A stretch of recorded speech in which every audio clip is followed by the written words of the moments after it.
I love roses, I really do. Not only am I named after them, but they're also all over pop culture. From the enchanted rose in Beauty and the Beast, to painting the roses red in Alice in Wonderland, and the bachelorette rose ceremony. So I'm gonna make a red rose pound cake and some delicious red rose whoopie pies. You can never have enough rose. So the first thing I'm gonna do is get started on our cake batter. So I'm gonna pop my butter and my sugar right into this stand mixer here. And I'm just gonna pop this on a sort of medium speed, not too high, not too low, just to cream them together. And while that's going, I'm gonna whisk together my flour, baking powder, baking soda, and salt. And this is almost instead of sifting, so you can sift your flour and then all of your dry in and whisk it, or you can just whisk straight away. Now we can start with our eggs. So I'm gonna add 4 eggs into my mixer, one at a time. And I'm gonna pop in a bit of lemon zest, and we can just zest it straight into the mixer. And then a little bit of juice. Great. Now I'm just gonna pop that back on at a bit of a lower speed this time. Now we've got our wet ingredients in, and let that come together. And whilst that's mixing, I'm just gonna alternate between my flour mixture and my buttermilk. So I'm gonna start with the flour, and we'll just add it a little bit at a time. And then a little bit of buttermilk. And just keep going until all of your wet and dry are in the mix. It's coming together really nicely now. And do a final scrape down to make sure everything's in there.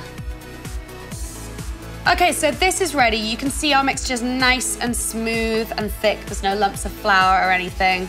So I'm ready to take off a little bit of this mixture, dye it red, and then we'll swirl that through our rose Bundt cake and it'll look amazing. So I've preheated my oven and now I can colour about 1/3 of my batter. So I'm just gonna scoop out about 1/3 into this bowl. And then I'm gonna mix in my strawberry jam and just a couple of drops of red food colouring. So I'm looking to get quite a vibrant red here. It might fade a little bit in the oven. Looking good. Right, so now we can pop the rest of our batter into our Bundt tin. So I've sprayed my Bundt pan with some non-stick spray and then just lightly dusted with flour. And this will just help your cake come out super smooth and you'll see the whole pattern. So first, I'm gonna put in some of my plain batter, about half of what I've got left. And you can kind of smooth it out with your spatula, make sure it gets into all the little cracks and crevices. And then I'm gonna add my red. Once we cut into our cake, once it's baked, it'll reveal a beautiful red swirl in the middle. So I'll just leave that as it is for now. Cover it with the rest of my white batter.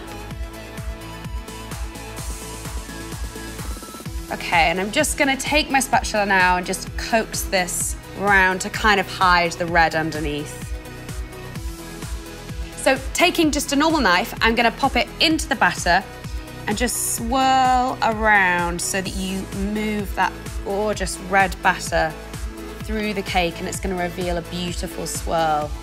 So you can just pop this into your oven to bake now, and I've got mine on a lined tray. This just helps keep your oven nice and clean. If you have any overspill or anything, it'll keep it all on the tray. So while my cake's in the oven, I'm gonna get going with my whoopie pies. We're gonna start with quite a similar method. So butter and sugar into your mixer. And again, this can just go on a kind of slow speed to begin with, and then we can crank it up. While that's happening, I'm gonna whisk together my dry ingredients. So I've got my flour in here. Gonna add my cocoa powder and a little bit of salt. Cool, that's done. This is looking good. I'll just crank that up a little bit. Now I'm gonna add 1 egg. And then I'm gonna add a dash of rose water. Just be careful you don't pop in too much. It's a really beautiful flavor, but you don't want it to be overpowering. And our buttermilk. And then just about ½ teaspoon of your red food coloring. Lovely. Now I'm gonna just scrape down the sides before I add my flour in. Back on to 2. And then I'll just give this another little whisk just to make sure I've got every little scrap.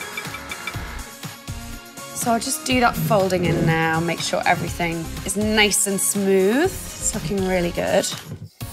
And you can just scrape it off with your hand. Okay, I'm gonna start with about that much. So now I'm ready to pipe out the whoopie pies. I've got a wide star nozzle here, it fitted in my bag. And I'm just gonna pop a little bit of the cookie mixture in each corner to stick down the greaseproof so that when you're piping, it doesn't wiggle around. And now I'm gonna pipe with my bag vertical again, just starting from the middle of the rose, working out. And then I'll leave probably like 2 fingers width of a gap.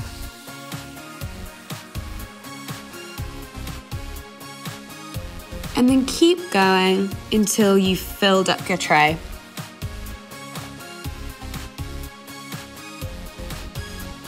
Great. I'm gonna go check on my cake and switch these into the oven. So my cake is out of the oven. It's completely baked through now. I've just tested it with a little cocktail stick, dipped it in, and it's come out clean, so I know we're good to go. I'm now gonna flip it out onto this tray, and then we can start glazing.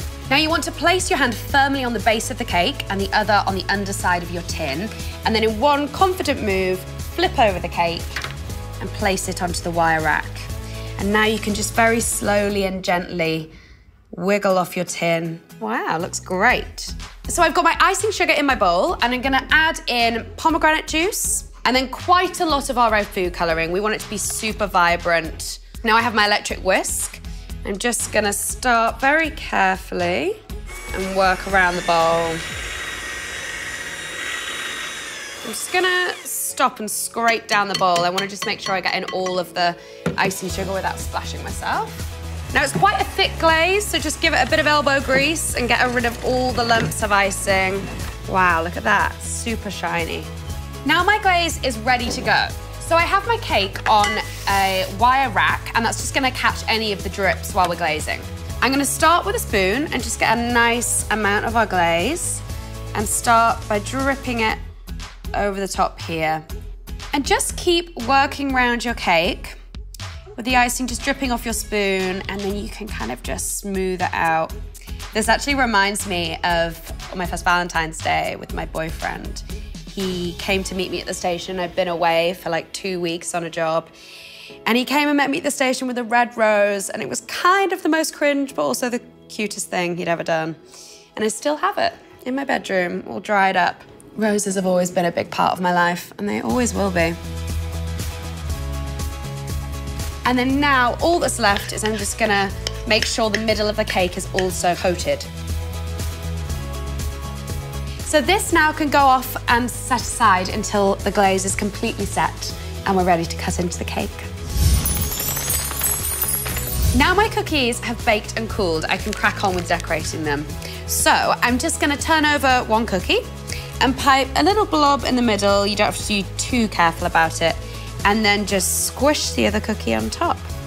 And then that's perfect. You can see the filling. It's beautiful. I'll pop that on the plate. And again, you can just flip it over, do a little bob, and sandwich.